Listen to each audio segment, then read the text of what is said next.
buenas noches a todos. El día de hoy estamos con la visita de José Luis Lupo a la ciudad de Oruro. Nosotros somos AINI Político. Te comento un poquito, José Luis. Nosotros somos un grupo de jóvenes que está informando a través de las redes sociales sobre las propuestas, planes de gobierno y sobre todo a los candidatos y conocerlos como personas y también como futuras autoridades de nuestro país. Ese es un apartado que se llama El Cusillo habla de política. En ese sentido, porque el Cusillo es curioso, carismático, necesita de buscar qué es lo que quiere encontrar en un candidato. Vamos a comenzar. José Luis, bienvenido a Oruro, a la ciudad del folclore, capital del folclore, reconocido el carnaval como un patrimonio oral intangible de la humanidad. José Luis, ¿quién es José Luis Lupo en un minuto? Bien, primero déjame decirte que la palabra exacta que tú dijiste para la juventud es curiosidad. Los jóvenes no deben perder nunca la curiosidad. Yo soy un vallegrandino, nacido hace 63 años en Valle Grande, Santa Cruz de la Sierra, que me crié ahí hasta los 5 años, luego me fui a La Paz a estudiar al colegio, entré a la universidad, pero el golpe del 1980 cerró la universidad y me fui a México como otros jóvenes bolivianos buscando estudios. Estudié en México economía, volví a Bolivia, trabajé en Bolivia, gané una beca para ir a Estados Unidos, estudié en Washington, en Colorado, luego volví a Bolivia y fui 5 veces ministro antes de cumplir 40 años, hice el primer censo en democracia y luego de eso me fui a trabajar a los organismos internacionales. Estuve en Estados Unidos, en Colombia, Venezuela, en Argentina, en Brasil, en muchos lugares y terminé siendo el gerente del BID para todo el Cono Sur, que es Argentina, Brasil, Chile, Paraguay y Uruguay. Y luego de eso ya me embarqué en esta aventura como jefe de campaña de Alianza Unidad y hoy candidato a la vicepresidencia. Perfecto. José Luis Lupo, sabemos que ahora también lo mencionó, sabemos que usted fue de jefe de campaña de la Alianza Unidad. ¿Qué es ese algo que lo motivó a dar el siguiente paso y postular como vicepresidente junto a Samuel Doria Medina? Bueno, te confieso que no estaba en mis planes. Mis planes más bien eran, todo el mundo me decía ahora que te puedes retirar, disponer de tu tiempo libre, disfrutar de tus nietos, que es algo que me encanta. Soy un hombre de familia. Estoy casado hace 43 años con Patricia Rivero, mi esposa, que me acompaña y me apoyan en todo, toda mi familia. Pero no estaba en mis planes. Finalmente, como dicen los colombianos, cuando toca, toca. Entonces, Samuel me propuso acompañarlo en la fórmula porque él no buscaba ni un joven, ni un viejo, ni una mujer, ni un hombre, ni un camba, ni un colla, sino alguien que lo ayude a trabajar sobre este gran desafío que tenemos de salir de esta profunda crisis económica a la que nos ha traído los gobiernos irresponsables de los últimos 20 años. Perfecto. ¿Cuál cree usted que nos menciona estos grandes problemas? Bueno, los primeros son, a ver, Bolivia hace 20 años, cuando recibió el gobierno el movimiento al socialismo, Bolivia tenía ya el gasoducto construido a Brasil, el gasoducto a la Argentina, cero deuda externa, y los precios se multiplicaron por 10 del gas, de la soya, de los minerales, de todo. Es como que entró un río de plata a Bolivia, trenes de plata. Nunca antes tuvimos eso, nunca seguramente más volveremos a tener. Y además tuvieron mandato político, ganaron las elecciones con más de 50%, tenían una tarea que cumplir con Bolivia en educación, en salud, en infraestructura. Y lo que hoy recibimos es un cascarón de país. Déficit fiscal de 12%, inflación de este mes solo 5%, estamos en 15% en lo que va del año, 25% a 12 meses, los alimentos casi 40% y esto está descontrolado. Hay escasez de dólares, de combustibles, la gente no puede trabajar y las amas de casa la frase que más mencionan es la plata no me alcanza. Esto significa estoy cada vez más pobre. Si lo leemos claramente, estoy más pobre, porque con la misma plata no puedo comprar los alimentos que llevaba a mi mesa. Esa es la crisis, este es el país que vamos a recibir, pero ese es el país también que lo vamos a cambiar, lo vamos a transformar, vamos a salir de la crisis y vamos a reconstruir. Esta elección no es una más, es la elección más importante de nuestra vida democrática y es el principio de un cambio profundo que viene en Bolivia. José Luis, la juventud representa más del 30% del padrón electoral en Bolivia y es el grupo más afectado por el desempleo, la precariedad laboral. Además, muchos jóvenes también nos han comentado que se sienten excluidos dentro del Estado porque parece que trabajar en el Estado pesa más un carnet de militancia que el propio currículum vitae. ¿Qué propone usted para cambiar esta realidad? Primero, para la juventud. La juventud es el activo más valioso que tenemos. Es lo más valioso. Todavía Bolivia tiene lo que se llama el bono demográfico. Eso quiere decir que los jóvenes son más que los viejos, lo cual genera una energía y una fuerza demográfica que nos explica el desarrollo futuro. Segundo, los necesitamos a los jóvenes. En Bolivia, para mí es muy claro, si un joven quiere irse, debe tener la libertad de decidir, me voy porque quiero buscar en este mundo ancho y ajeno otras oportunidades y conocer otras experiencias. Tiene todo el derecho y la libertad. Lo que no es aceptable es que un joven se vea obligado a irse, que no quiera irse, que no quiera separarse de su familia, que se vaya en condiciones migratorias paupérrimas y que sufra toda esa discriminación afuera. Eso no es aceptable y eso lo hace porque no tiene oportunidades en su propio país. Los jóvenes son el motor de este país y los jóvenes deben tener oportunidades de hacer emprendimientos, de abrazar la tecnología, de tener todas las oportunidades de educación, de salud, económicas y de formarse, capacitarse. Y lo que tú decías al final me parece importantísimo, de trabajar por mérito, porque no es posible que el compadrazgo, el carnet político, la sintonía con un amigo, etcétera, eso no funciona más. Vamos a hacer una transformación digital completa del Estado en la cual no va a haber más discrecionalidad. Esa relación del funcionario público al ciudadano de poder, te lo hago porque te hago un favor o te lo hago porque me pagas, se acabó. Ahora va a ser todo completamente digital de tal manera que no hay esa discrecionalidad. Haces tu obligación y te vuelves servidor público, ya no funcionario, y sin el poder que te daba el ser funcionario. Y para eso queremos transformar todo esto y es imposible sin los jóvenes. Perfecto. Usted menciona un estado más digital. Le doy algunos datos. Por ejemplo, en Uruguay, cuando se cambia de gobierno, tiene una tasa de 14% que solamente se retira cuando se cambia de gobierno, los funcionarios públicos. En el caso de Chile, por ejemplo, también con institucionalidad fuerte, se cambia solamente el 18 de funcionarios. Si usted llega a la vicepresidencia junto con Samuel Doria Medina, ¿cree que, por ejemplo, se vayan a retirar muchos de estos funcionarios? ¿Cree que haya un porcentaje alto, tomando en cuenta que en Bolivia 90% de los servidores públicos cambian si cambia de gobierno? Sí, son datos espantosos porque lo que queremos es institucionalidad. Queremos una carrera pública, queremos una carrera del servidor público, una carrera administrativa. Infelizmente lo han destrozado todo, incluso la única pequeña carrera que había, que era la carrera diplomática. Hasta esa la han politizado. Han politizado la justicia y después han judicializado la política. Le han quitado independencia y autonomía al Banco Central. Entonces, hoy definitivamente va a haber un cambio grande, pero un cambio grande respetando. Hay gente valiosa, hay gente buena, hay gente que ha hecho su carrera, pero hay otros que han entrado simplemente como agencia de empleo a empresas públicas deficitarias que no tenían el menor sentido una empresa para hacer papas fritas, si eso lo puede hacer el sector privado, o empresas, todas aquellas que están haciendo una actividad que puede hacer el sector privado y están compitiendo deslealmente contra el sector privado, porque el sector privado arriesga su capital y su patrimonio, el Estado no y se gasta nuestra plata. Va a haber cambios, va a haber cambios, espero que se pueda recuperar la mejor gente. Yo soy muy claro siempre cuando digo, una cosa es la dirigencia política que nos engañó, fueron impostores y nos hicieron un saqueo de este país. Otra cosa es la base electoral, otra cosa es la gente que tuvo el derecho y la libertad de votar por quien quiera y que hoy sufre la misma crisis que todo el resto de bolivianos. Vamos a gobernar para todos los bolivianos.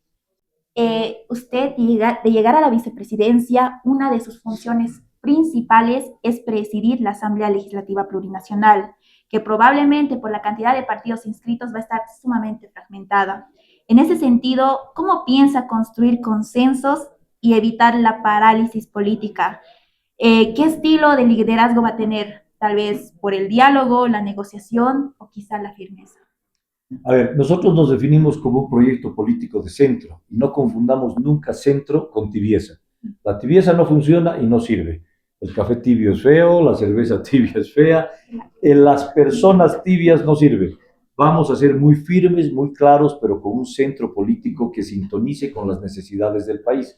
Esas necesidades son muy claras. Es un país diverso, es un país plural, es un país complejo y es un país que necesita reencontrarse. La Asamblea Legislativa es la síntesis de esa sociedad, es la síntesis de los que representan a la sociedad y por tanto el debate democrático en la asamblea es lo más importante. Y es más importante el derecho al disenso que el consenso. Tenemos todas las diferencias que podemos tener. Ahora bien, agotado el diálogo, agotado el debate democrático como debe ser, vamos a proponer una agenda Bolivia para salir de la crisis.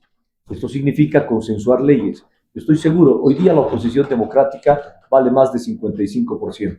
Hoy día, como están las investigaciones. Nosotros estoy seguro que proponiendo una agenda Bolivia anticrisis, que va a cambiar la ley de inversiones, de hidrocarburos, de minería, el código tributario, la ley laboral, la ley del litio, va a reconstruir el país para hacerlo moderno, para hacerlo digital y para relacionarse con todo el mundo sin ninguna ideología, va a ser una agenda en la cual vamos a ganar con el consenso. No creo que haya boliviano de bien que no quiera salir de la crisis, y este va a ser el rumbo y ese va a ser el camino.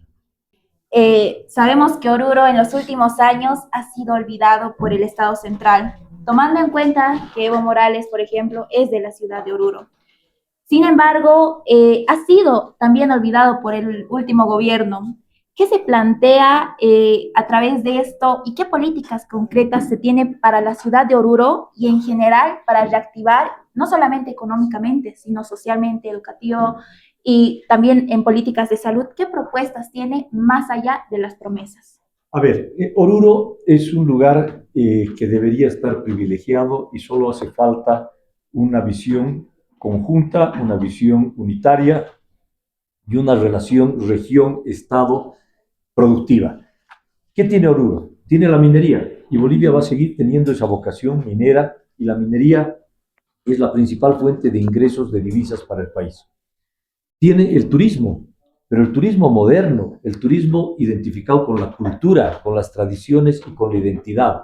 Ese turismo que no solo debe ser del carnaval, tenemos ruinas tiahuanacotas encontradas en Caracollo, tenemos tradiciones, tenemos vocación de religiosa, tenemos una cantidad de cosas maravillosas en Oruro que pueden extenderse a lo largo del año y no solamente durante el carnaval, que ya es patrimonio intangible de la humanidad según la UNESCO. Y además que vamos a garantizar la autenticidad de nuestro folclore en todo momento y reivindicarlo completamente. ¿Qué más tiene Oruro? Tiene comercio. Tiene una gran especialidad de comercio donde convive el mundo aymara, el mundo quechua, está cerca de la frontera y es un punto logístico fundamental. Hay que darle un puerto seco, sin ninguna duda, un puerto seco que nos ayude a expandir todo esto adecuadamente en Bolivia. Y obviamente hay que trabajar en otros temas importantes como la salud, como la educación. En nuestro planteamiento, para hacerlo bien cortito, de educación, pensamos enfatizar primero en la educación básica con 4 asignaturas elementales para poder aprender el resto. Matemáticas, escritura, lectura y pensamiento crítico. Bajo esos 4 pilares se aprende todo. Dar internet gratis y de alta velocidad y tecnificar para que se aprenda el futuro y no se aprenda el pasado. Tenemos una universidad, ahí se necesitan institutos técnicos superiores y se necesita esta visión de progreso que debe tener Oruro. Oruro tiene todas las condiciones para hacerlo. Perfecto. Esta es una invitación para que usted haga a aquellas y aquellos bolivianos que especialmente están indecisos con su voto. ¿Por qué los bolivianos y especialmente este sector de la población, es decir, los indecisos, deberían votar por el binomio Doria Medina-Lupo? ¿Qué los diferencia y qué puede esperar realmente el país de ustedes? Te voy a decir muy francamente, como siempre hablo y con la verdad absoluta. Lo primero que nos diferencia es la verdad. Nosotros no somos políticos tradicionales. Samuel es un empresario, yo soy un funcionario internacional que viene con mucha experiencia y conocimiento a apoyar este desafío. Tenemos propuestas, tenemos equipo, tenemos soluciones para ofrecer a la gente. Y sobre todo tenemos algo que nos caracteriza. Nosotros nos preguntan, y bueno, ¿cuál es tu carisma? El carisma nuestro es la responsabilidad. Es la responsabilidad. El país no está para chistes. El país no está para chacota. El país está para tomarlo en serio y para trabajar en serio. Yo le hablo a la gente con mucha transparencia. Esto no va a ser fácil. Esto va a ser complejo. Ya hemos salido antes de estas crisis. Otros países lo han hecho. Hemos aprendido. Tenemos las mejores prácticas, las lecciones aprendidas. Tenemos esta juventud. Tenemos condiciones. Cuando a mí me preguntan, ¿a qué país quisiera que se parezca a Bolivia? Yo pienso en una mezcla rápidamente y digo, a la civilidad uruguaya que tú mencionabas, es un país tan civilizado políticamente, al talento argentino, tiene talento por todos lados, 5 premios Nobel y todo, y muchas veces lo desperdicia, a la diversidad y amabilidad brasileña, al empuje paraguayo, al pura vida tico, etcétera, etcétera. Todo eso lo tenemos aquí, lo tenemos en Bolivia y lo podemos aprovechar. Debemos ponernos de acuerdo, debemos abrazar un proyecto, debemos ir a la modernidad y debemos definitivamente alcanzar el progreso. Nos merecemos el progreso. Súper. Usted menciona que son uno de los partidos políticos que tiene la verdad por delante. Los otros partidos políticos, ¿no? Yo no hablo por el resto, yo tengo el gran defecto de encontrar virtudes hasta en el que no las tiene, pero lo que sí puedo hablar es por nosotros. Nosotros tenemos la costumbre, la convicción de hablar siempre la verdad y de dignamente mirarnos a los ojos entre bolivianos y decirnos esto lo tenemos que hacer juntos, solos no podemos. No hay superhéroe, no hay nadie que lo pueda hacer. Tenemos líderes como Samuel, tenemos equipo con conocimiento y con experiencia, pero sin el concurso de la gente. Este no es un partido que se va a jugar en las tribunas. No necesitamos gente diciendo qué es lo que hay que hacer, silbando o aconsejando. Los necesitamos dentro de la cancha, los necesitamos mojándose si llueve, embarrándose si hay barro, pero con el compromiso a todos. No queremos gobernar para un sector, queremos gobernar para Bolivia con los sectores. Comenzamos por la primera pregunta. ¿La juventud en Bolivia es? La fuerza transformadora.